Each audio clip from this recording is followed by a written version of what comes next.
ठीक आहे. पहिला टॉपिक आहे बायोलॉजीचा, the living world. We all are live on planet Earth. आपण कुठे राहतो? प्लॅनेट अर्थ वर.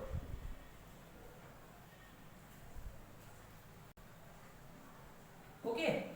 The planet Earth is full of or is of abiotic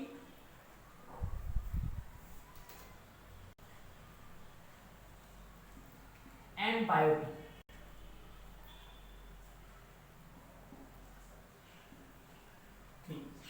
Okay, this planet Earth is of abiotic and biotic thing. म्हणजे काय की अर्थ ही जैविक आणि अजैविक गोष्टींपासून बनलेली आहे.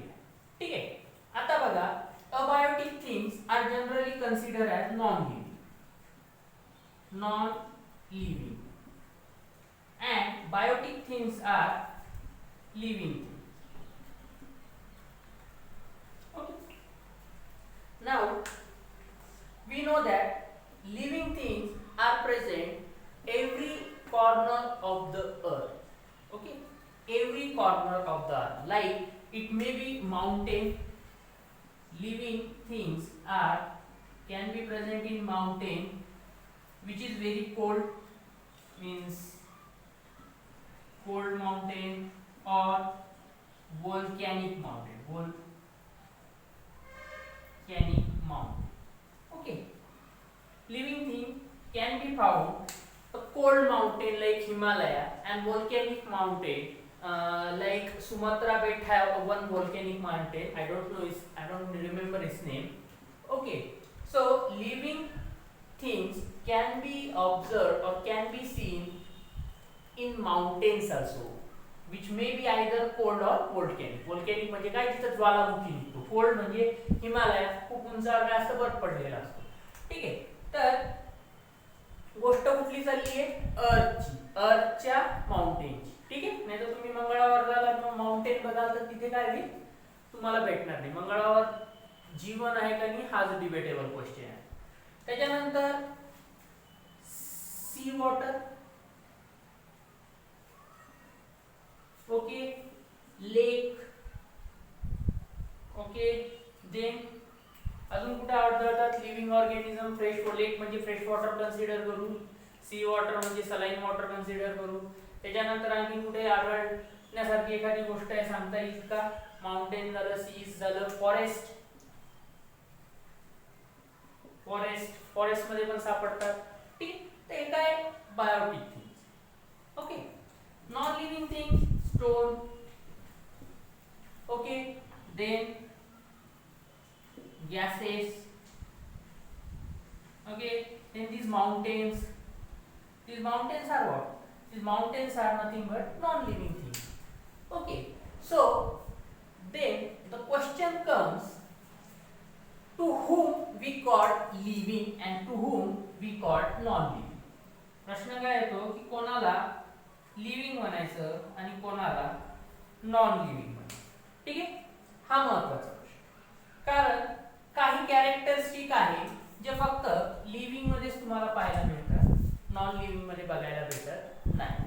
अशा वेळी त्याच्यावरून तुम्ही डिसाइड करू शकता की नेमकं लिव्हिंग कशाला म्हणायचं आणि नॉन लिव्हिंग कशाला म्हणायचं. ठीक आहे. Living thing. ठीक आहे. इथे काय होते? पाऊंड होते. ठीक आहे. जे वाटलंच तर लिहिताना असं लिहा वाटलंच तर.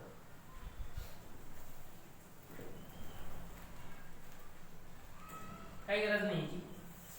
ठीक आहे. नॉन लिव्हिंग थिंग कळालं, ज्याला आपण निर्जीव म्हणतो, आणि लिव्हिंग म्हणजे सजीव. ओके. नेक्स्ट आहे बघा, basic properties of life. Okay. किंवा नेक्स्ट क्वेश्चन आहे, नेक्स्ट हे sorry heading,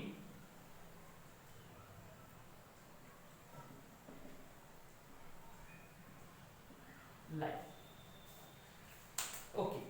living things have life. जे पण सजीव असतात त्यांना काय असतं? लाईफ असते, आयुष्य असतं, जीवन. ठीक आहे.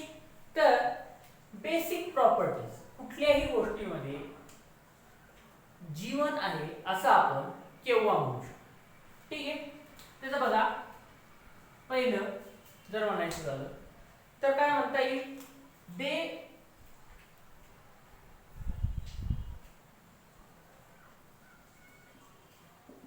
live or they require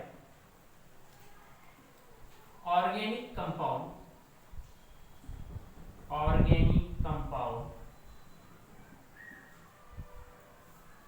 for survival.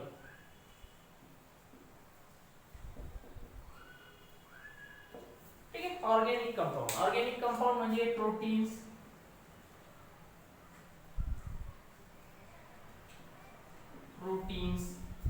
Carbohydrate,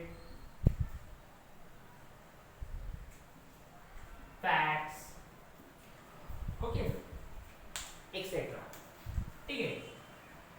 तर त्यांना काय पाहिजे, ह्या गोष्टी असल्या पाहिजे सर्वायवल रिक्वायर्ड पाहिजे. ठीक आहे.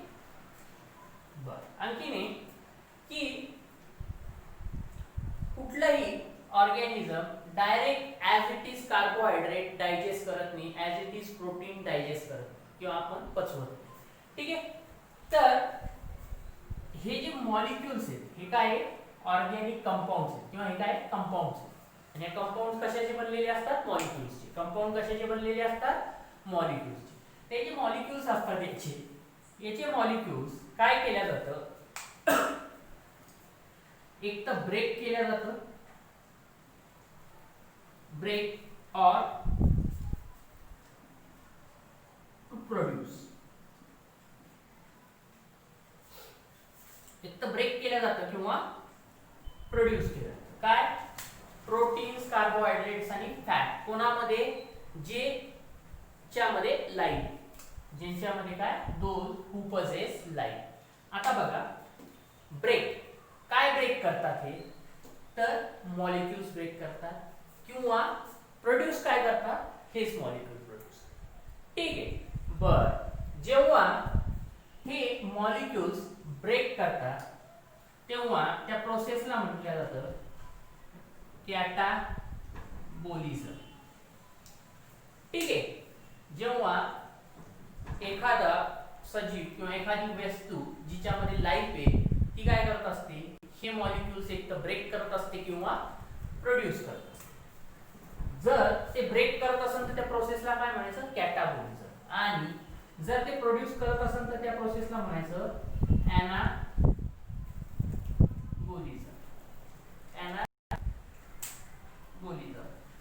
ठीक आहे. कळलं. कॅटाबोलिझम म्हणजे मॉलिक्युल्स ब्रेक करणे, ॲनाबोलिझम म्हणजे मॉलिक्यूल प्रोड्यूस. बर, आणि या दोघांना कंबाईन मध्ये जातं मेटाबोलिझम.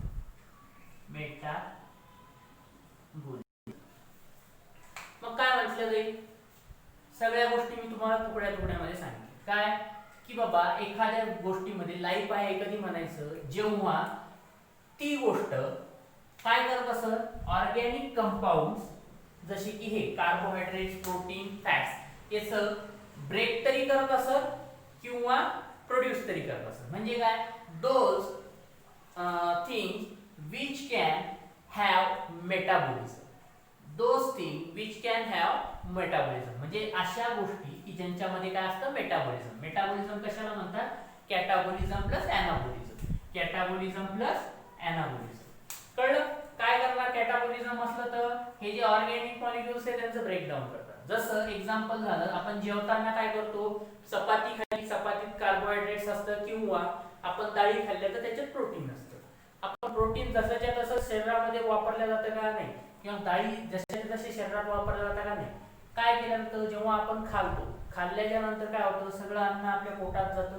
पोटात त्या पोळीचं किंवा त्याचं ब्रेकिंग होतं, त्यांचं काय होतं, विघटन होतं. अन्नाचं काय होतं, विघटन होतं. आणि त्याच्यातून काय कन्वर्ट होतं, ग्लुकोज मध्ये. कार्बोहायड्रेट्सचं कशामध्ये कन्वर्ट केलं जातं, ग्लुकोज मध्ये. आणि हे ग्लुकोज आपल्या रक्तात जातं. रक्तात गेल्याच्या नंतर तेच ग्लुकोज सेलमध्ये जातं. सेलमध्ये रिस्पायरेशन होत असतं. सेलमध्ये काय होत असतं, रिस्पायरेशन म्हणजे काय, ऑक्सिजन तिथून काय होतं, येत असतं. आपण ऑक्सिजन घेतो ना, मग आपल्या आता ब्लडमध्ये काय झालंय, ग्लुकोज झाले. आपण जे जेवलोय, जेवलेल्या अन्नाचं विघटन झालंय, विघटन झाल्याच्या नंतर ते विघटन होऊन काय बनलंय, त्याचं ग्लुकोज. आता हे ग्लुकोज तुमच्या ब्लडमध्ये जातं, ब्लडमध्ये गेल्याच्या नंतर ते सेलला पोहोचवले जातात. मग सेलमध्ये पण खूप साऱ्या क्रिया घडत असतात. सेलमध्ये खूप साऱ्या क्रिया घडत असतात, जसं नवीन सेल बनवणं, प्रोटीन्स बनवणं, त्याच्यानंतर तुमची एखादी एन्झाईम्स, हार्मोन्स जर लागत असेल तर ते पण बनवणं. हे सगळ्या गोष्टी आपण हळूहळू शिकणार. ह्या सगळ्या गोष्टी बनवण्यासाठी सेलला एनर्जी लागते. ती एनर्जी कुठून मिळते, हे जे ग्लुकोज मॉलिक्युल्स येतात ना, यांच्यापासून. हे काय झालं, मग सिंपल गोष्टीमध्ये झालं की तुमची कॅटाबोली आहे. तुम्ही जेवण जेवले, कार्बोहायड्रेट्स घेतलं, त्याच्यानंतर काय झालेलं आहे, त्यांचं ब्रेकडाऊन झालंय, ग्लुकोज बनतं. म्हणजे तुमचं पहिले होतं कार्बोहायड्रेट्स, आता झालं ग्लुकोज. आणि हे ग्लुकोज काय केलंय, सेलनं त्याच्या डे टू डे ऍक्टिव्हिटीसाठी काय केलंय, वापरलंय. ठीक आहे. मग प्रोड्यूस काय होतं बघा, तुम्हाला माहित असेल आपण खूप सारे प्रोटीन्स घेतो. ठीक आहे. तर प्रोटीन्सचं कन्व्हर्जन कशामध्ये होतं, अमायनो ऍसिड. प्रोटीन्स कशामध्ये कन्वर्ट होतात, proteins converted into amino acids. आता प्रोटीन्सचं अमायनो ऍसिड मध्ये कन्वर्जन होतं. ठीक आहे. आपल्या शरीरामध्ये 20 टाइप्सचे अमायनो ऍसिड्स, किती, 20 टाइप्सचे. तर त्यातले काही अमायनो ऍसिड एकापासून दुसऱ्या, दुसऱ्यापासून तिसऱ्या. ठीक आहे. तर मग जेव्हा आपण हे एकामधून तिसऱ्या असं जे कन्वर्जन होतं एका, तेव्हा काय होणार, एनाबॉलिक रिएक्शन होणार. बरोबर.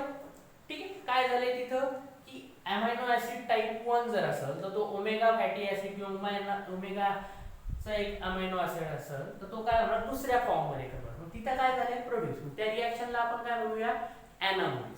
किंवा तुमचं ग्लुकोज, जे मी म्हटलं ना, ग्लुकोज काय करतं, सेलमध्ये जातं, C6, सॉरी मी आता ग्लुकोजचं हे C6H12O6. ठीक आहे. हे ग्लुकोजचा फॉर्म्युला आहे, मी आता चुकीचा लिहिला, सॉरी. C6H6 लिहिला होता, बेन्झीनचा होता तो. C6 ग्लुकोज आहे. त्या ग्लुकोजचं समजा सेलमध्ये काय झालंय, ऑक्सिडेशन. ऑक्सिडेशनसाठी ऑक्सिजन कुठून येईल, जेव्हा आपण श्वास घेतो तेव्हा तो जातो ऑक्सिजन, त्याचं.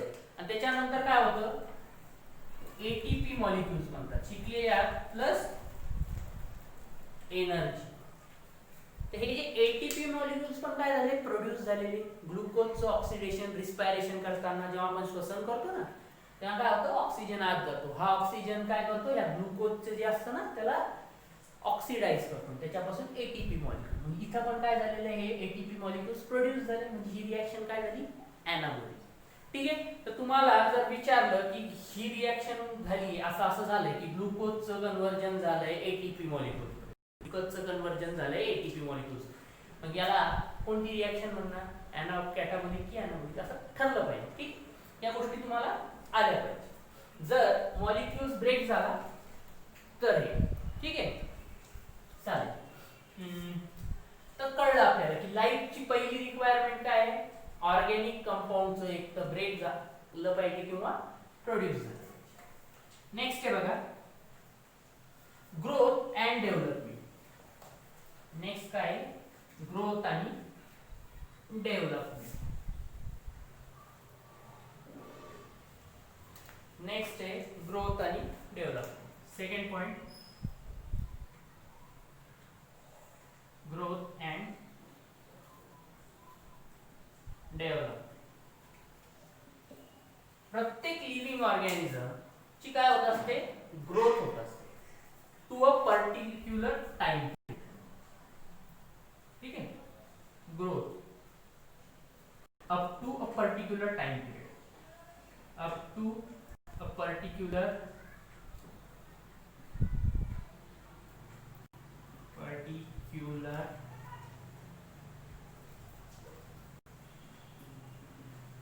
टाइम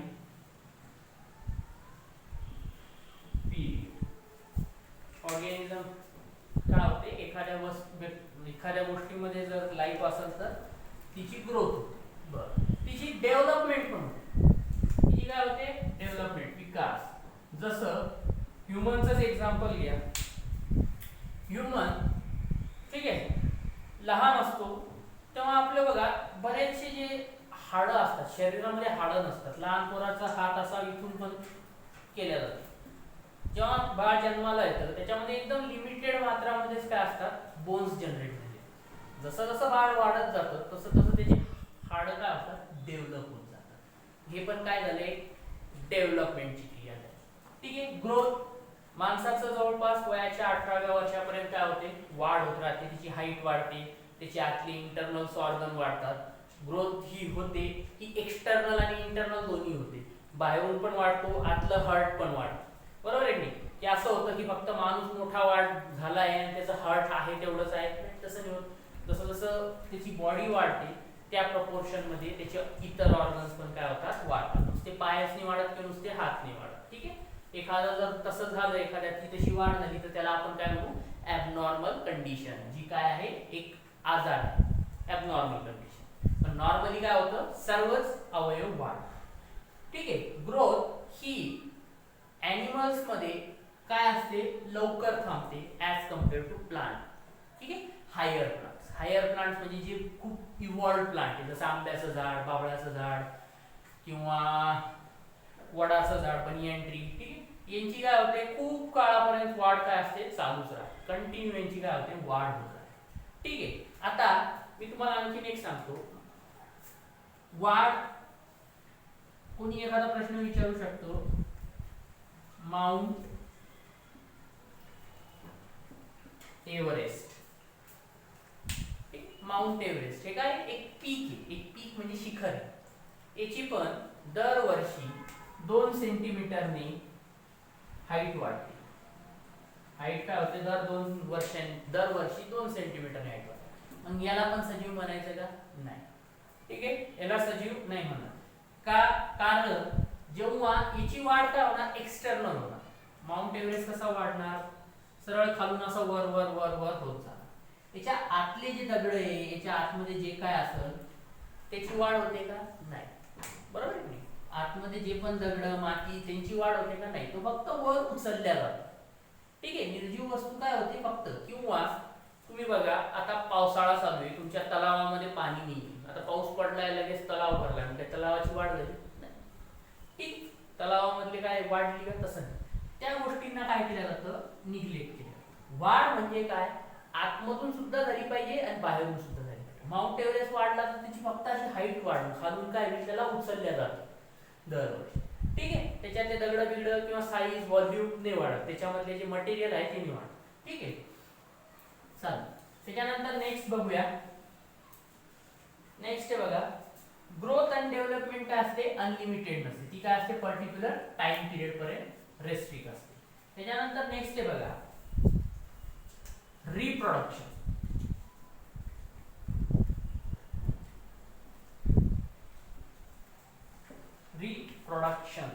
रिप्रोडक्शन कशाला म्हणतात? Reproduction, the ability of organism किंवा ability of living thing to produce its own offspring.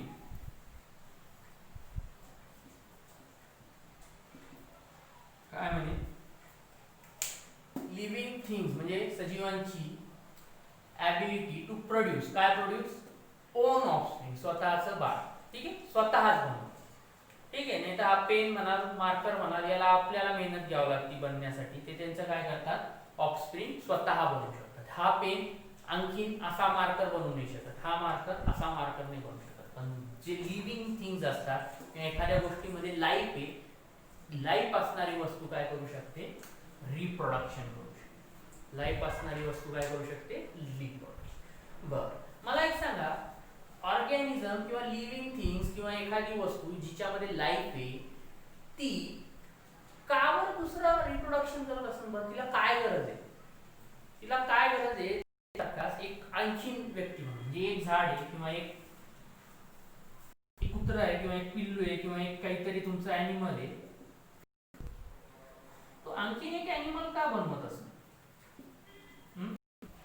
आणखीन एक ॲनिमल का बनवत असेल?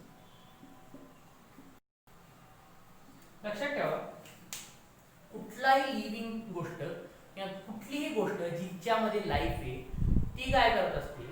अनंत काळापर्यंत, इन्फानाइट टाइम पिरियड पर्यंत सर्वाईव्ह करण्याचा प्रयत्न काय करते? कुठलीही लिव्हिंग, कोणाला सांगा, एखादा नॉर्मल व्यक्ती ज्याला म्हटलं तुला मारायचंय, तर तो म्हणणार मला नाही मरायचंय, मला जगायचं.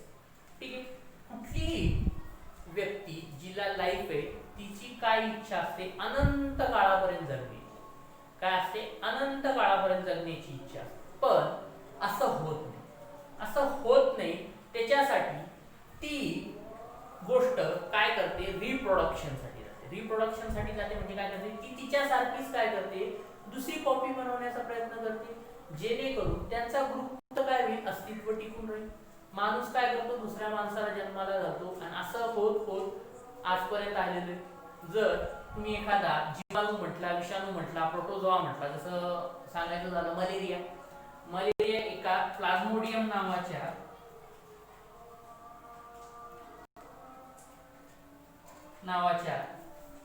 प्रोटोझोआपासून. प्रोटोझोआ तुम्ही शिकलेले असाल 9वीला, प्रोटोझोआ कशाला म्हणतात? ठीक आहे, आदिजीव म्हणतात मराठीत. तो हा प्लाझ्मोडियम माणसाची उत्पत्तीच्या आधीपासून पृथ्वीचा होता. जवळपास हा 60 करोड वर्षापासून तरी पृथ्वीवर आहे, आज पण आहे. कसं काय टिकला? रिप्रोडक्शन करत, त्याची नवीन नवीन नवीन नवीन त्यांनी काय केली? जनरेशन तयार करत करत आजपर्यंत तो जगलेला आहे. ठीक आहे. तर ऑर्गॅनिझम्स काय करतात? किंवा एखादा गोष्ट जिच्यामध्ये लाईफ आहे ती काय करते? रिप्रोडक्शन साठी जाते. रिप्रोडक्शन साठी जाते आणि काय करते? नवीन हे. नेक्स्ट आहे बघा, डेथ. काय होणार?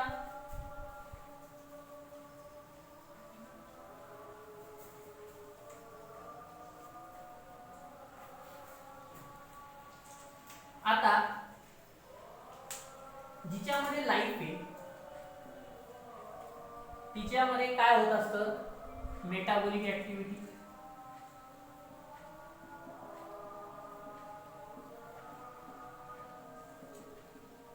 ओके. जिच्यामध्ये लाईफ आहे तिच्यात काय सतत घडत असतात? मेटाबॉलिक ऍक्टिव्हिटी, नवीन मॉलिक्युल्स बनणार किंवा ब्रेक होणार. त्याच्यानंतर तिची ग्रोथ होत असते, ग्रोथ अँड डेव्हलपमेंट. जसं डेव्हलपमेंट मध्ये आणखीन एक सांगायचं झालं तर मूल जन्माला आल्या आल्या रिप्रोडक्शन नाही करू शकत. कुठलाही मूल, मेल असो फिमेल असो, ते जन्माला आल्या आल्या रिप्रोडक्शन नाही होऊ शकतात. का? कारण त्याचे जे सेक्स ऑर्गन्स असतात ते डेव्हलप नसते. त्याला मॅच्युरिटी पर्यंतचा टाइम पिरियड जाऊ द्यावा, त्याची काय होऊ द्यावं लागते? वाढ होईल. एकदा ती गोष्ट मॅच्युअर झाली, त्याचे ऑर्गन्स डेव्हलप झाले, ऑर्गन्स डेव्हलप झाल्याच्या नंतर ते कॅपेबल होतात रिप्रोडक्शन. ठीक आहे. हे मग आता काय केलं? मेटाबॉलिक ऍक्टिव्हिटी होती, ग्रोथ होती, ग्रोथच्या नंतर काय होतं? रिप्रोडक्शन. बरं, आता मला सांगा, समजा तुमच्या जन्माला आला, एखादा गोष्ट जन्माला आली, तिच्यामध्ये मेटाबॉलिक ऍक्टिव्हिटी घडतीये. ठीक आहे. मेटाबॉलिक ऍक्टिव्हिटी घडत असल्यामुळे तिची काय होणार? ग्रोथ होणार, डेव्हलपमेंट होणार. डेव्हलपमेंट झाल्याच्या नंतर ती मॅच्युअर होणार, मॅच्युअर झाल्याच्या नंतर ती रिप्रोडक्शन कॅपेबल होईल, रिप्रोडक्शन करण.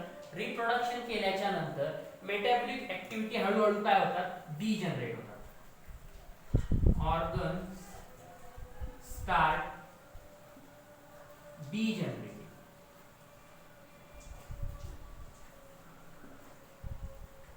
ऑर्गन्स काय होतात? डिजनरेट होतात. अल्टिमेटली डेथ होते. तुमचं हार्ट जर एक ऑर्गन आहे, हार्ट काय तुमचं ऑर्गन आहे, ऑर्गन कळतं ना, शरीरामधले अवयव. अवयव हळूहळू काय होतात? डिजनरेट होतात. Start degenerating. निकाल मग कोणाकोणाचे पहिले डोळे होतात, कोणाकोणाचे डोळे नाही होत, पहिले हार्टच निकामी होऊन जातं. जर हार्ट निकामी झाला तर माणूस काय होतो, डेथ होतो. ठीक आहे, कोणामध्ये अंधूक दिसायला लागतं, हे दिसायला लागतं, एक अवयव डिजनरेट होतात आणि अल्टिमेटली तो डेथ. तर लाईफ जिच्यामध्ये आहे तिच्यामध्ये डेथ सुद्धा असते.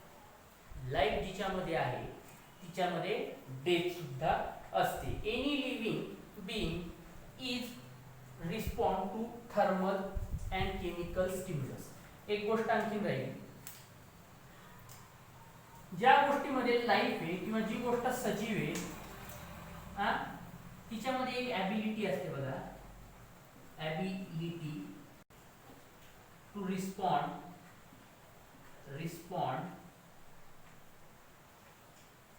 The environmental stimulus, environmental stimulus. ही एक गोष्ट असते आणखी आपली राहिली होती, काय असते, ability to respond the environmental stimulus.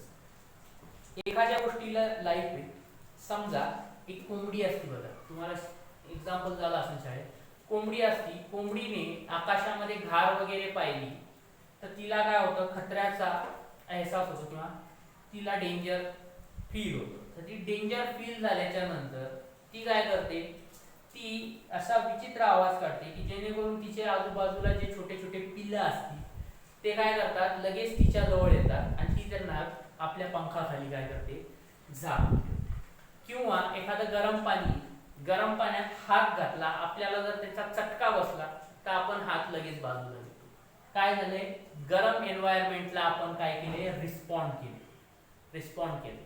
ठीक आहे, तुम्ही एखादी निर्जीव वस्तू पाण्यात टाका, ती तशीच राहील जोपर्यंत तुम्ही काढा. ठीक आहे, तर ज्या गोष्टीत लाईफ आहे तिच्यात ॲबिलिटी पण असते एन्व्हायरमेंटच्या गोष्टीला रिस्पॉन्ड करायची. भूक लागली, तुम्ही लगेच अन्न शोधायला जा. ठीक आहे, ही पण काय एक कॅरेक्टरिस्टिक आहे जिथं लाईफ असते. क्लिअर आहे, आता तुम्हाला कळालंय की कुठल्या गोष्टीला सजीव म्हणायचं किंवा कुठल्या गोष्टीमध्ये लाईफ असते. जर लिव्हिंग असेल तर लाईफ असणार, लाईफ असेल तर ह्या सगळ्या गोष्टी असणार, तिच्यामध्ये या गोष्टी होणार. बरं, मग आपल्याला काय गरज आहे बाबा की असं करायचं, का बरं हे शिकायचं. तर लक्षात ठेवा, जे पण बायोटिक आणि अबायोटिक फॅक्टर आहे त्यांचा एकमेकांवर असर होतो. ठीक आहे, बायोटिक आणि अबायोटिक, बायोटिक अँड अबायोटिक फॅक्टरचं काय, इंटर रिलेशन.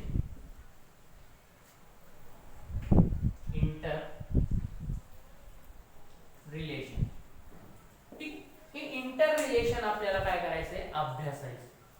का बरं अभ्यासायचंय, कारण आपल्याला बघायचंय बायोटिक फॅक्टरचा अबायोटिक फॅक्टरवर काय परिणाम आहे, अबायोटिकचा याच्यावर काय. जसं अबायोटिक फॅक्टर मध्ये काय येतं बघा, फॉरेस्ट येतं की नाही, फॉरेस्ट. त्याच्यानंतर रिव्हर. समजा फॉरेस्टच नाही झालं तर काय होईल, ऑक्सिजनची कमतरता होऊ शकते. बरोबर आहे, फॉरेस्ट मध्ये ट्रीज असतात. ठीक आहे, फॉरेस्ट, त्याच्यानंतर रिव्हर, वॉटरच जर नसलं तर ठीक आहे, तर त्याच्यामुळे पण प्रॉब्लेम होऊ शकतो. बायोटिक फॅक्टर, समजा असं जर केलं, असं झालेलं, एक अमेरिकेचा राष्ट्राध्यक्ष होता, त्याला एक तिथं अमेरिकेमध्ये एक हे होतं, काय म्हणतात त्याला, फॉरेस्ट. त्या फॉरेस्ट मध्ये खूप सुंदर असे डिअर होते बघा. ठीक आहे, एक असं गवताळ फॉरेस्ट होतं जिथं गवत उगतं बघा, गवताळ फॉरेस्ट. त्या गवताळ फॉरेस्ट मध्ये डिअर होते खूप सारे, छान सुंदरसे असे काय होते, डिअर्स होते, म्हणजे हरिण होते. त्या हरणांना तिथे खाणारा एक प्राणी होता, पुमा. जो काय असतो, चित्त्यासारखा दिसणारा किंवा आपल्या बिबट्यासारखा दिसणारा प्राणी असतो, पुमा. त्या फॉरेस्ट मध्येच राहत होता. तर त्या राष्ट्राध्यक्षाला यांच्याबद्दल खूप लगाव होता. त्यानं काय केलं, आदेश दिला, सगळेच्या सगळे पुमा मारून टाका. त्या फॉरेस्ट मधले काय करा म्हणे, सगळेच्या सगळे पुमा मारून टाका म्हणे, जेणेकरून हे डिअर्स आरामशीर राहतात. ठीक आहे, आता त्याचं म्हणणं ऐकलं सगळे पुमा त्या फॉरेस्ट मधले मारून टाकले. झालं काय, डिअरची संख्या खूप वाढली, कारण हे पुमा त्यांना खात होते. खाल्ल्यामुळे डिअरची संख्या काय व्हायची, कमी व्हायची थोडी थोडी, म्हणजे जास्त वाढत नव्हती. आता यांना खाणारं कोणीच राहिलं नाही, मग यांची संख्या काय झाली, खूप डिअर्स काय झाले, खूप मोठ्या प्रमाणात. आता डिअर्स खूप मोठ्या प्रमाणात वाढले तर त्यांची भूक पण त्यांना जास्त, म्हणजे खूप सारं अन्न लागतं, कारण फॅमिलीमध्ये लोक वाढले तर अन्नधान्य खूप लागतं. या डिअर्सनी काय केलं, त्या फॉरेस्ट मधलं कुरण खायला सुरुवात केली, त्या फॉरेस्ट मधलं गवत सगळं खायला लागलं. मग झालं काय, डिअर्सच्या संख्येवर तर नियंत्रण राहिलं नाही. डिअर्सनं काय केलं, त्या फॉरेस्ट मधलं सगळं कुरण खाऊन टाकलं आणि यांची संख्या वाढतच राहिली. यांनी सगळं फॉरेस्ट मधलं कुरण खाऊन टाकलं. आता फॉरेस्ट मध्ये नवीन गवतच राहिले. मग काय, मग हे उपासमारीनं म्हणू लागले, दन दन दन दन. आता मला सांगा, 1,00,000 डिअर्स जन्माला आले किंवा 1,00,000 डिअर्स येते फॉरेस्ट मध्ये, किती, 1,00,000 डिअर्स. आणि त्यांना जर तुम्ही ठराविक पिरियड पर्यंत उपाशी ठेवलं, समजा 1 महिन्यापर्यंत, तर ते 1,00,000 एका दिवसात मरून जाते. बरोबर नाही, त्यांना जर 1 महिना काही खायला नाही भेटलं तर 1,00,000 काय होईल, मरून जाते. मग त्या गोष्टीवरून आपल्याला एक गोष्ट कळाली की हे बायोटिक फॅक्टर्स पण तितकेच इम्पॉर्टंट आहे कुठल्याही एरियामध्ये, झोनमध्ये, जितके अर्बन. बरोबर आहे की नाही. फॉरेस्ट, मस्त फॉरेस्ट केलं, फॉरेस्ट लावलं, मस्तपैकी कुरण बिरण केलं, काय झालं, जेवढं तिथं गवत उगायचं त्याच्यापेक्षा जास्त खाऊन टाकायची. खाऊन टाकल्याच्या नंतर एक वेळ अशी आली की गवतच राहिलं नाही. गवत नाही राहिलं तर ते खायला लागले. तर आपण यांचं जे इंटर रिलेशन आहे हे अभ्यास करणं फार महत्वाचं आहे. याच्यामुळे काय काय होतं हे माहिती असणं गरजेचं आहे. त्याच्यानंतर ज्या बायोटिक गोष्टी असतात, आता फॉरेस्ट जर म्हटलं, ठीक आहे, फॉरेस्ट जर नुसतं म्हटलं तर फॉरेस्ट मध्ये काय एकच प्रकारचे प्राणी असतात, नाही. हार्बिव्होरस असतात, कार्निव्होरस असतात. आपण ह्यूमन ऑमनिव्होरस आहे, आपण मांस पण खातो आणि गवत कुरण पण खातो. हार्बिव्होरस म्हणजे शाकाहारी, मांसाहारी, आणि आपण उभयहारी का काय मराठीत माहित नाही मला, ऑमनिव्होरस इंग्लिश मध्ये म्हणतात.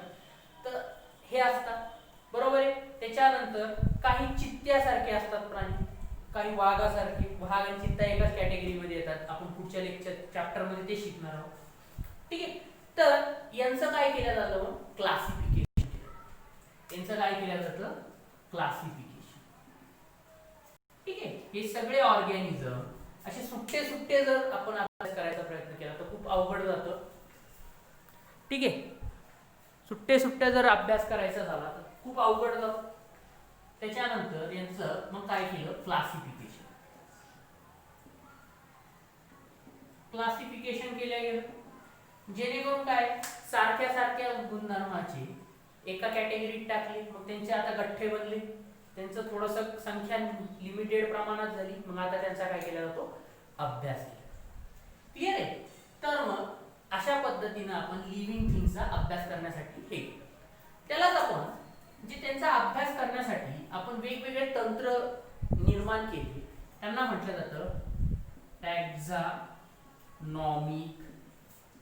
एड्स. काय म्हटलं जातं, टॅक्झॉनॉमिकल एड्स, ठीक आहे. काय केलं जातं हे टॅक्झॉनॉमिक एड, हे अशा गोष्टी आहेत की यांचा वापर करून आपण काय केला जातो, ऑर्गॅनिझमचा अभ्यास करतो. आपण काय करतो, ग्रुप ऑफ ऑर्गॅनिझमचा अभ्यास करतो, त्यांना काय म्हणायचं, टॅक्झॉनॉमिक एड्स, ठीक आहे. पहिल्या चॅप्टर मध्ये फक्त एवढाच भाग आहे. याच्यानंतरचा जो भाग आहे हा या वर्षीच्या सिलेबस मधून डिलीट झालेला आहे. मी तुम्हाला एक ब्रीफ आयडिया देतो, ठीक आहे, काय कशाला म्हणतात काय नाही. हा याच्यावर तुम्हाला परीक्षेत प्रश्नही येणार नाही आणि काहीच नाही होणार, हा फक्त तुम्हाला लक्षात ठेवायचा आहे, ठीक आहे. आता पहिला आपण टॅक्झॉनॉमिक aid.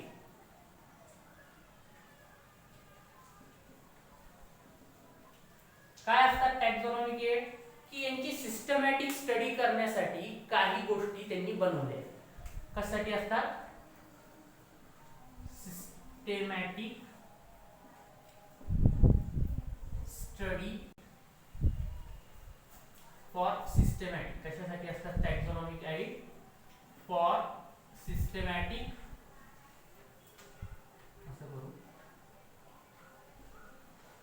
For systematic study of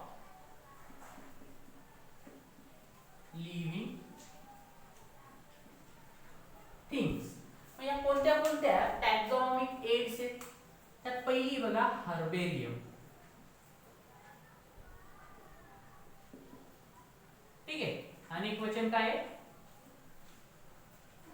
हर्बॅरिया. काय असतं बरं हर्बॅरियम मध्ये? काहीच नाही, कुठलाही एक प्लांट घ्यायचा, त्या प्लांटची फांदी घ्यायची किंवा कुठलाही त्याचा एक भाग घ्यायचा, त्या भागाला वाळवायचं, वाळवल्यानंतर त्याला प्रेस करायचं, एखाद्या वजन देऊन चांगली प्रेस असते बघा दाबण्याची, अशी दाबायचं, एकदम फ्लॅट होऊन जातं ते फ्लॅट झाल्यावर त्याला उचलायचं एका शीटवर, आपलं जे नसतं का कार्डबोर्ड किंवा आपली एखादी शीट असते बघा, तुमचा घोटीव पेपर किंवा त्याच्यावर तुम्ही ड्रॉइंग काढतात मोठा पेपर, त्याच्यावर जाऊन चिटकवायचं. चिटकवल्यानंतर त्याचे काय करायचं, त्याच्याबद्दलचं कॅरेक्टरिस्टिक, की बाबा हे कुठलं झाड आहे, आंब्याचं झाड आहे, आंब्याच्या झाडाला फळं कधी लागतात, त्याचं ऑटम मध्ये लागतात, ऑटम नंतर काय होतं त्याचं हे म्हणजे उन्हाळ्याच्या ऑटम वसंत ऋतूच्या नंतर काय होतं, त्याला बाग येऊन त्याचे फळं लागायला सुरुवात होती, ठीक आहे. त्याचं तेल यायचं, त्याचं पान कसं असतं, त्याचे हाईट किती असती, त्याचे जे काय कॅरेक्टरिस्टिक आहे त्या पांढऱ्या शीटवर जिथं तुम्ही चिटकवलंय ते पेसिमन, त्याला स्पेसिमन म्हणतात. जे तुम्ही तुकडा तोडून आणतात ना त्याला काय म्हणतात, स्पेसिमन. म्हणजे तुम्ही एका झाडाचा काय केले, आता पेसिमन आणले, त्याला तुम्ही वाळवलंय, वाळवल्यानंतर प्रेस केले, प्रेस केल्यानंतर कागदावर चिटकवलंय, मग त्याच्याबद्दलची माहिती लिहिली, काय काय काय काय नाही, त्याचं सायंटिफिक नाव, तुम्ही सायंटिफिक नाव शिकलेले असेल बघा, जसं आपल्या तुळशीला म्हटलं जातं ऑसिमम सॅन्टम, ठीक. हे सायंटिफिक नाव आपण पुढे बघू पुढच्या लेक्चरला. ते सायंटिफिक नाव, लोकल लँग्वेज मध्ये त्याला नाव काय, हे पेसिमन जे आहे कोणी आणलंय त्याच्यावर चिटकवलंय त्याचं नाव, अशा 4-5 गोष्टी काय केलेल्या असतात त्या शीटवर लिहिलेल्या, जेणेकरून कोणाला जर ती गोष्ट बघायची झाली तर ती शीट काढली जाते, त्याला आपल्याला काय होते, रेडी रेफरन्स म्हणून मिळतं. त्याच्यानंतर नेक्स्ट आहे बघा, I think botanical garden. Next आहे बॉटनिकल गार्डन. कशाला म्हणायचं बॉटनिकल गार्डन? काहीच नाही बघा, जे लोक पुढं चालून जेव्हा बायोलॉजी किंवा बॉटनीमध्ये रिसर्च करणार वनस्पती शास्त्रामध्ये, तर त्यांना खूप साऱ्या झाडांची काय करावं लागतं, अभ्यास करावा लागतो. तो अभ्यास करण्यासाठी त्यांना वेगवेगळ्या ठिकाणी जावं लागेल. जसं अमेरिकेतला एखादा व्यक्ती आहे, त्याला भारतातल्या बनियान, ठीक आहे, बनियान ट्री म्हणजे आपलं जे वडाचं झाड आहे त्याचा अभ्यास करायचा, तर हे फक्त भारत आणि आसपासच्या देशातच सापडतं. श्रीलंका, भारत, बांगलादेश, पाकिस्तान, बस इथेच सापडतं. मग अमेरिकेवाला स्टडी कसं करतात? तर मग काय केलं जातं, जगामध्ये खूप सारे असे झाडं आहेत की ते त्याच रिजनमध्ये आढळतात. मग असे झाडं कलेक्ट केल्या जातात आणि त्याचं एक गार्डन बनवलं जातं. त्या गार्डनला काय म्हटलं जातं, बॉटनिकल गार्डन.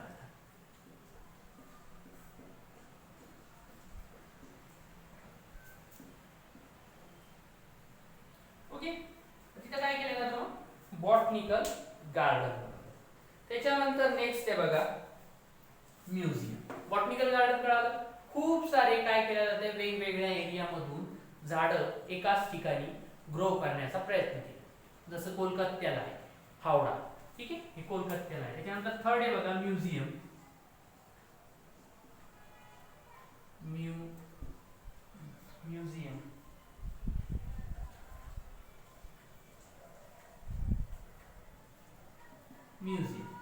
म्युझियम मध्ये काय केलं जातं बघा, बऱ्याचदा उत्खनन होतं. बऱ्याचदा काय होतं, पॅलेंटिओलॉजिस्ट काय करतात, जे उत्खनन करतात, ठीक आहे, ते काय करतात, एखाद्या ठिकाणी त्यांना डायनासॉरचं हाड सापडतं, ठीक आहे, कोणाकोणाला जुन्या काळाचे काही नामशेष झालेले प्राण्यांचे अवयव सापडतात, काही हाडं सापडतात.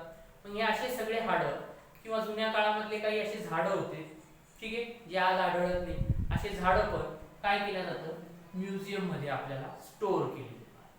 तिथे काय केलं जातं, त्यांचं स्टोरेज केलं जातं. मग तिथं आपल्याला बघता येतं डायनासॉरचे हाडं, आपल्याला कुठं बघता येईल, म्युझियम मध्ये, जिथं सापडलेले मोठे मोठे प्राणी जे असतात, काही आर्किओप्टेरिस, हवेत उडणारा ड्रॅगन होता ते. त्याच्यानंतर फोर्थ आहे बघा झूलॉजिकल पार्क.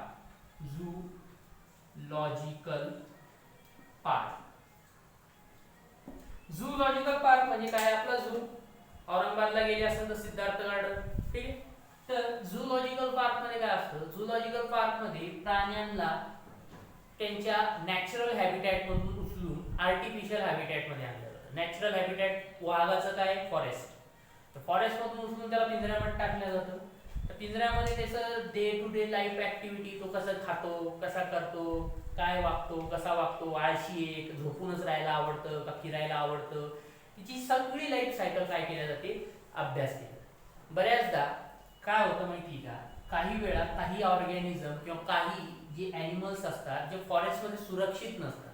ठीक आहे, जसं चायनामध्ये पांडा, काही वर्षापूर्वी पांडा जे होते बघा, काळे डोळे असतात आणि पांढरा त्वचा असते, हे मरायला टेकले होते, सापडतच नव्हते. तर सरकारने काय केलं, हे पांडा अशा झुलॉजिकल पार्कमध्ये नेले. तिथं त्यांच्यासोबत काय केलं, रिप्रोडक्शन घडवलं त्यांचं. त्याच्यानंतर खूप सारे पांडा बनवले आणि मग परत त्या पांडांना काय केलं, त्यांच्या नॅचरल हॅबिटॅटमध्ये सोडून दिलं. म्हणजे याच्यात काय झालं, बायोलॉजिकल जे ऑर्गॅनिझम्स असतात तुमचे, ते कन्झर्वेशनसाठी, कन्झर्वेशन म्हणजे त्यांची कन्झर्व करणं, कन्झर्व म्हणजे त्यांची वाढ करण्यासाठी जे काही उपाययोजना असतात, त्याच्यासाठी ही झुलॉजिकल पार्क काय होतात, महत्त्वाचे ठरतात. म्हणजे तुमचा एखादा ऑर्गॅन, समजा पांडा आहे किंवा तुमचा एखादा वाघ म्हणजे कुठल्या तरी एका जंगलामध्ये एकच वाघिणीचं जोडपं राहिलं, मग त्यांना कोणी शिकार केली तर मग काय, तिथलं पूर्ण वाघच नष्ट होऊन जाते. त्याच्यामुळे ते काय करतात, ते दोघं जण उचलतात, झुलॉजिकल पार्क मध्ये आणतात, त्यांना चांगलं खाऊ पिऊ देतात. त्यांना जर आजार झाला तर लगेच असतो, सगळं असतो. अशा एन्व्हायरमेंट मध्ये त्यांना काय करायला जातं, त्यांची रिप्रोडक्शन होऊन आणखीन बछडे पाहिजे जातात, आणखीन बछडे काय केले जातात, निर्माण केले जातात. मग ते काय केले जातात, परत त्यांच्या जंगलामध्ये सोडून दिले जातात. याच्यासाठी काय होतं, हे झुलॉजिकल पार्क उपयुक्त ठरतं. ठीक आहे. त्याच्यानंतर आणखीन नेक्स्ट येतं बघा, बायोडायव्हर्सिटी पार्क. हे जबरदस्त, बायोडायव्हर्सिटी पार्क. हे जे 3 प्रकार असतात बघा, नॅचरल, सॅनिटरी, त्याच्यानंतर नॅशनल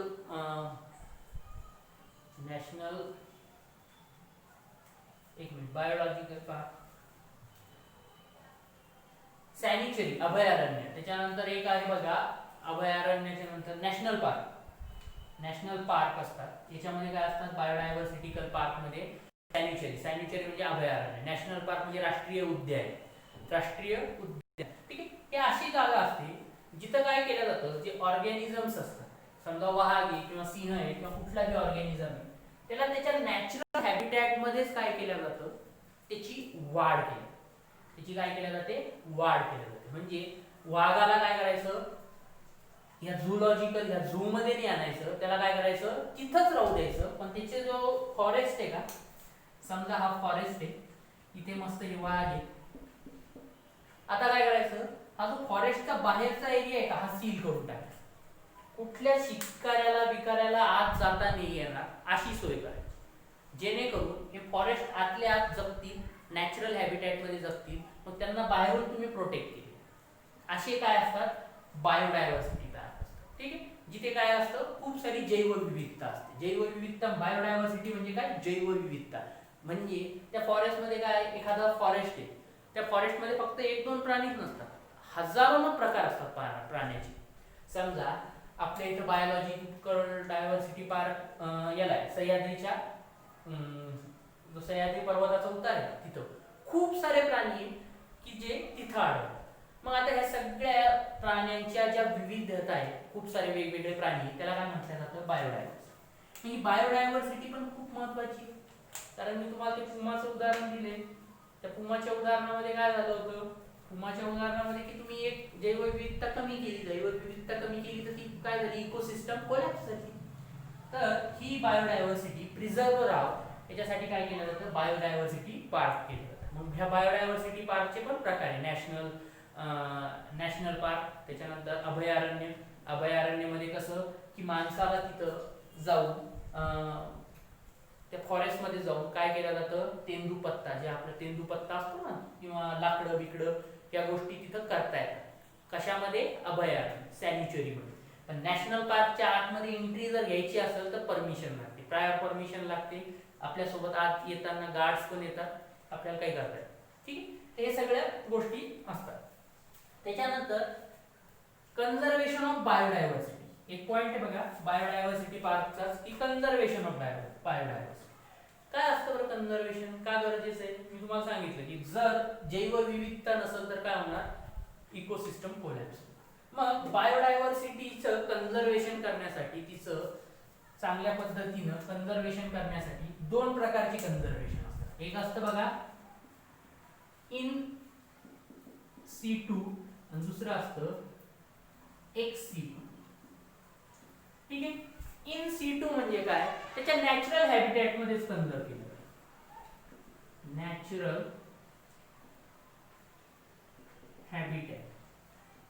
आणि एक्स सिटू काय असतं, आर्टिफिशियल हॅबिटॅट.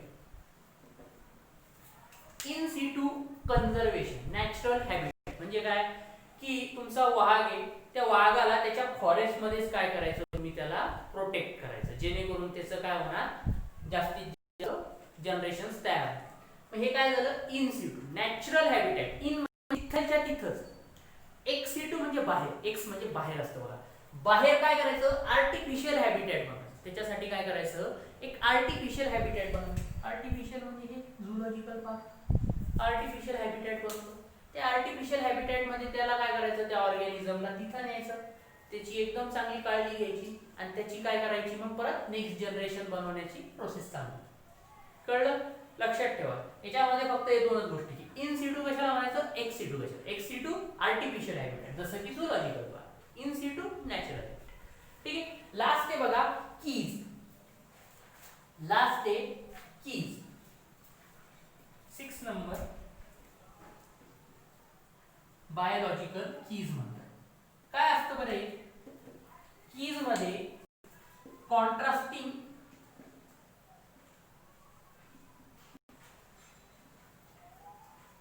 कॅरेक्टरचा स्टडी केला जातो. कुठल्याही गोष्टीच्या कॉन्ट्रास्टिंग कॅरेक्टरचा स्टडी केला जातो आणि त्यात काय केलं जातं, जे तुम्हाला रिक्वायर्ड आहे ते तुम्ही पुढच्या जनरेशन मध्ये कसं येणार याच्या दृष्टीने प्रयत्न करा. एक्झाम्पल देतो बघा, तुमचं एखादं धान्य, तर त्या धान्याचं तुम्हाला झाडाची हाईट मोठी पाहिजे की छोटी पाहिजे.